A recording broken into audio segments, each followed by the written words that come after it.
Let's get this bread. Oh, I hope that's right. Okay. Basically, I'm gonna be like, yo, welcome back to my channel, obviously. So, I'm gonna say, where's my phone? My name Hey, is nice to meet you. Not on my watch! On the floor, there's a whole lot of pretty ladies. Okay, let's... Yo, guys, and welcome back to my channel. Yeah. I still haven't got one of those, like, you know, those things Yeah. that's like, I say. We could go. My name is Hope, I'm kind of dope. I love the Lord and nothing is done. Right. Hi guys, welcome back to my channel.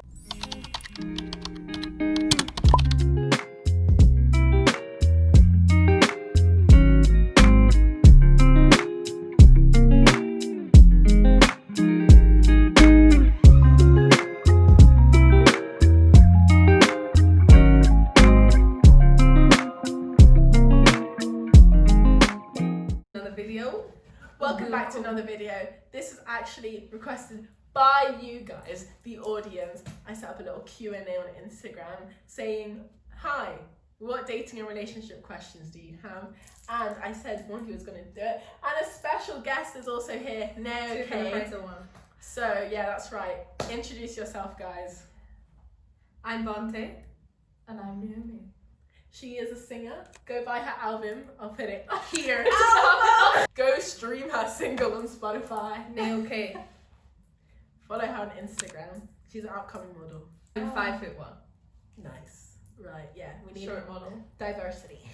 We have many questions and we So can't answer them all in depth, but we're going to try to get all the ones that we start. Obviously, none of us are experts necessarily, but we are all filled with the Holy Spirit. All is just about God and giving glory to Him, and yeah, how can we best honor God with our lives? Being single or relationship or marriage, like all of it is to glorify God. So that is our heart in this. We just want to point people towards Jesus and help them to honor Him best. And also, like, Jesus wants you to have life to the full. So whatever we're saying is honestly just advice. Take it or leave it, weigh it up, pray about it, whatever. But most importantly, just seek Jesus. I think because we're so aware that this is a topic that people can be so judged for and receive loads of shame and condemnation, and we just want to say that none of those things are from God. And if anything we say offends you in a way that you feel like that, if it's not in scripture, discard it. But we just really pray that what we're going to be saying is going to be encouraging, and even if it is convicting, it should be challenging and things that are pointing you towards God, not towards shame.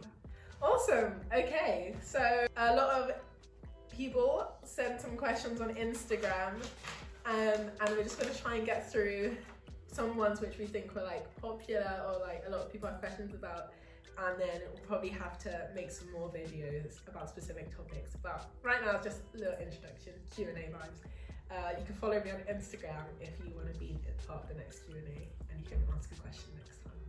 Right, let's start. So a lot of the questions that you guys have asked, we've kind of divided into 4 main subject areas or topics.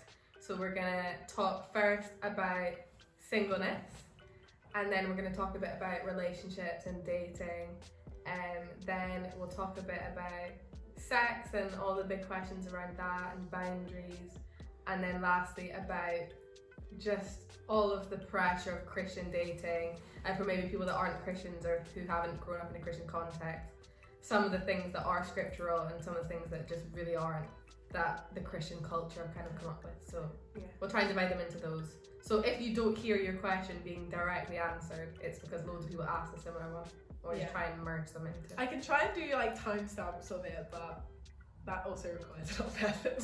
Okay, so first question. How to be content being single and not idolize the idea of having a relationship? That's a very good question. Basically, everyone is born single, and Trying to say it. the aim of your life is to honor God. If you are a Christian, Don't want to be a hypocrite. in your claim as a Christian, you are saying that all you need is Jesus, that you follow Jesus, and He is enough to sustain your whole life. And that is something that you can really rejoice in and live out in singleness. It's something you can't do as easily in a relationship or in a marriage.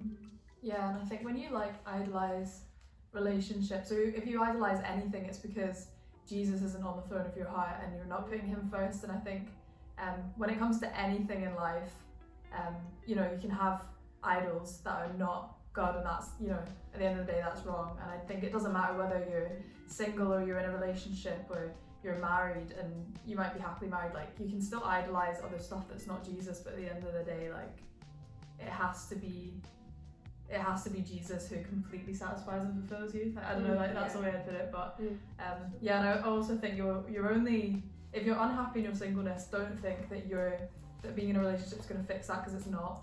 It's not like you're, I don't know, kind of the 2.0 version of yourself if you're in a relationship. Like you're only going to be as fulfilled in a relationship as you are single. Like even when you're in a relationship, you could be like, oh, like you can still like want more, or you know, it'll never be enough for you if it's not enough to be single. And also, if you're not dealing with stuff in your singleness and you're not secure in yourself and secure in your identity in Christ, I think when you get into a relationship, you're going to bring that into it. You're going to bring your insecurities into it, and that's then going to affect someone else, which, you know, it isn't fair and it isn't wise. I think there's better ways of protecting. Like you can protect your future relationships, I think, by kind of preparing. Like even if, you know, like it might be that you never get in a relationship, and I think you know, not everyone's called to that, but I think that, you know, you should always be putting Jesus first, not for the sake of being in a relationship, I just think in general, but I also think that for the sake of like whoever you're with in the future, that should be taken into consideration when you're like I think if you even break down that question, that person was asking how to be content in your singleness, and being content is something that you will only find in Jesus. Like being in a relationship doesn't make you content, and I think a relationship that really is going to honor God is two people that are fulfilled in Jesus and in their salvation in Jesus. So if you're not content in your singleness and you're going to a relationship in that same state, it's not going to be good, it's not going to be helpful, and it's not going to be glorifying to God. Which actually means that singleness is such an exciting time. If you don't feel content now in your singleness, you have the opportunity to become content in it and become content in your relationship with Jesus, because that's the only place you're going to find that. Even if the world or even if church tells you you'll be happy, you'll be content when you get in a relationship, it's not true. Yeah, and like there was also a question about like what does the Bible say about singleness, and the Bible literally rejoices singleness and sees it as a gift. And the world especially and church will tell you like, oh, you're not going to be your happiest until you're like married, or like you've got your boyfriend or girlfriend, whatever, or like, or you've got kids or blah blah, and like they'll keep adding things which are going to make you happy, which in the end you'll get them, and then you'll be like, oh, maybe I was happy for one day, and then you're going to want more and more. And yeah, God is that person who's going to fill that void in your life, and you need to run to him with those insecurities and run to him for that comfort and stuff, because he's the only one who's going to actually provide that for you. But I also think it's not wrong to desire having, like, wanting a relationship. I don't think there's anything wrong with that. Like, no, like, do not feel guilty for like desiring that. I think that is a completely natural and godly thing to desire, in the same way that it's godly to desire like a family in the future, like to desire to have kids. But there's definitely a difference between idolizing having kids and desiring to have kids. And I think there's just a healthy, you know, it's a healthy balance. Yeah, for sure. And it's worth saying that in the context and like culture we live in, when you're being bombarded with the pressure to be in a relationship or get married or have kids, that is such a normal way to feel. And even in church, when you're getting asked every week, like any new man's on the scene, that kind of thing, like it's completely fair to think, which you literally get asked by every married person in church. So this boy today, what's going on there? Exactly, but I think like if you direct that feeling that you have of desire for a relationship, if you kind of just channel that into God and into relationship with God, then you will be satisfied Yeah. in a way that relationship could never satisfy you. But I think that is a common, I would feel like more people than not feel like that, especially when you have people telling you, oh, when are you going to get in a relationship, like when are you going to start going on dates. I think it's so normal to feel like that, and you just need to turn your eyes to Jesus. Yeah, and also social media is so unhelpful. All these threads of like what relationships are supposed to look like, of this cute kind of like, you know, I don't know, autumn mornings in bed with like dogs and flowers and chocolates and like cute like coupley, I don't know, TikTok things, I don't even know. But like that's not reality. Like it's just not. And those relationships, they may look desirable from the outside, but you don't know what they're actually like. Yeah. And social media are going to try and sell like an image of what a relationship should look like, but God's way is always better, and God doesn't have to try and show off a relationship in the same way that, you know, Instagram does. Even like the Bible talks about in 1 Corinthians about like people that are in relationships and people that are married have more things to consider and put their energy into other than God, which it doesn't mean that those things are bad, but it just means you've got more things on your plate. So when you're single, doesn't mean you don't have things on your plate when you're single as well, but you have the opportunity to kind of sit down and say, God, I'm giving all of this to you.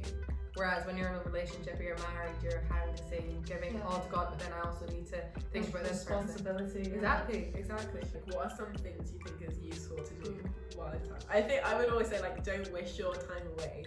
Don't wish your single time being like, oh, I wish I'm in a relationship.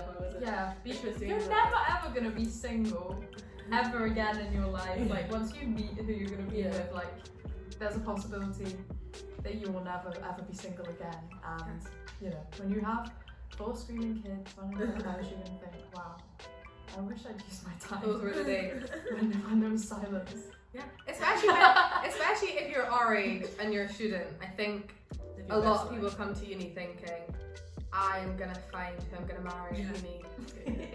And I think I probably felt like that in first year, and then you have now seeing loads of my friends get into a relationship, I actually sit there thinking, wow, I can be doing half of what I'm doing, or like have the responsibility over all my time in the same way that I do being single if I was in a relationship. And I think uni, for some people, is like they're getting married or they're meeting who they're going to marry, which is amazing.